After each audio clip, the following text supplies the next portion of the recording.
Bonjour, je suis Hakim La'alam et je vous propose ma chronique du mardi 21 décembre 2021.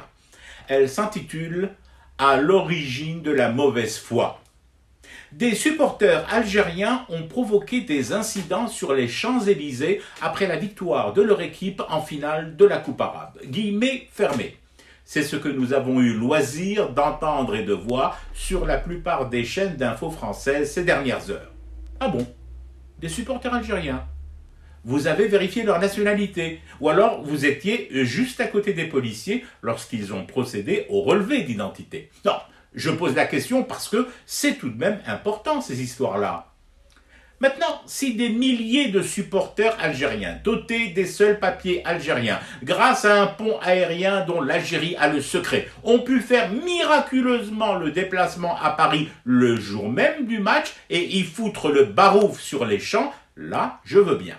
Mais que je sache, ceux qui ont manifesté leur joie, certes bruyamment, certes violemment parfois, presque aussi violemment que les arrestations dont ils ont fait l'objet, certes en contrevenant à l'interdiction de manifester signifiée par le préfet de Paris l'Allemand, certes tout ça et plus encore si ça peut vous faire plaisir à vous et au couple le plus glamour de France et de Navarre, Éric et Marine, d'accord.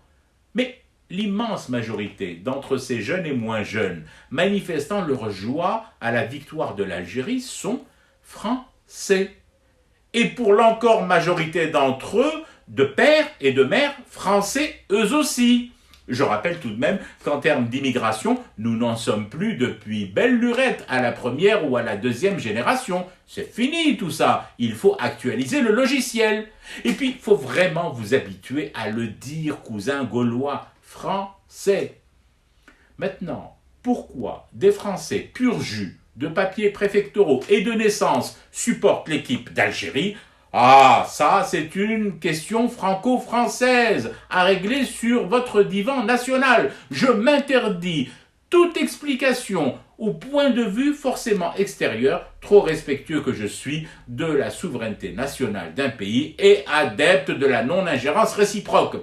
Je me permets juste de demander à mes consoeurs et confrères français de perdre aussi cette fâcheuse habitude lorsqu'ils traitent d'un incident dont se serait rendu coupable une personne chez eux, celle de faire précéder systématiquement son nom et prénom de la mention d'origine algérienne. Mais enfin, est-ce que je le fais, moi, ici, lorsque, par exemple, un chef d'entreprise français installé en Désédie commet un crime économique de préciser qu'il est d'origine corse ou bretonne?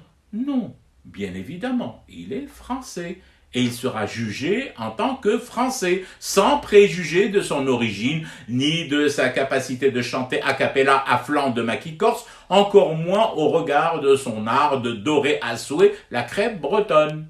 Alors, de grâce, laissons les origines vraies ou supposées à la généalogie et faisons juste notre job de manière correcte en chaussant nos binocles de journalistes et en lisant fidèlement ce qui est écrit sur une pièce d'identité. Je fume du thé et je reste éveillé. Le cauchemar continue. C'était Hakim La'alam, je vous retrouve demain pour une autre chronique et une autre façon de dire son amour à l'Algérie.